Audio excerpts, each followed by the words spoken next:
Разяснителна среща между представители на общинска администрация и бизнеса се проведе в Казанлък. Тя бе във връзка с заповед на кмета Галина Стоянова от 27 ноември миналата година фирмите в Казанлък да бъдат глобявани при неизпълнение на задължението си за разделно събиране на отпадъците. През 2024 е крайно наложително спазването на екологичното законодателство в областта на отпадъците, че по повод и на подготвените промени, свързани с всички аспекти на темата с отпадъци, е важно те да са наясно и да са вземали мерки.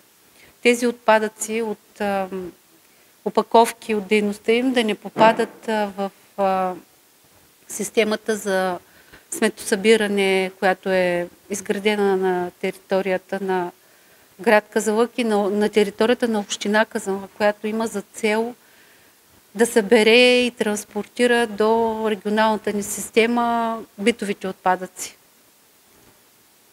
Тези отпадъци от опаковки, които в най-общия си вид са хартия, пластмаса, картон.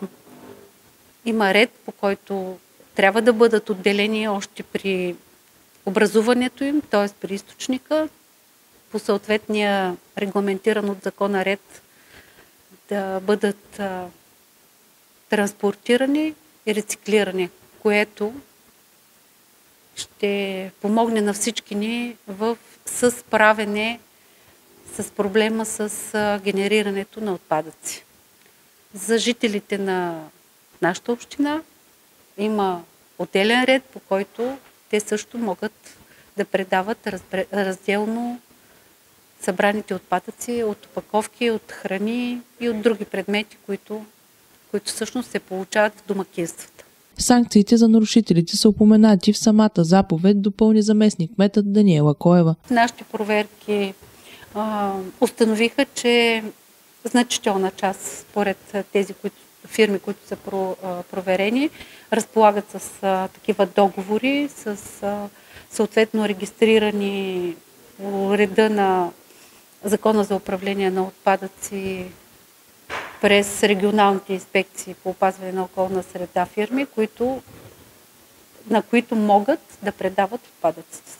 Ползвателите на търговски обекти са задължени да потърсят възможности чрез договори с организации по оползотворяването на отпадъци или други юридически лица, притежаващи разрешително за тяхното оползотворяване, да събират, транспортират и преработват отпадъците от опаковки.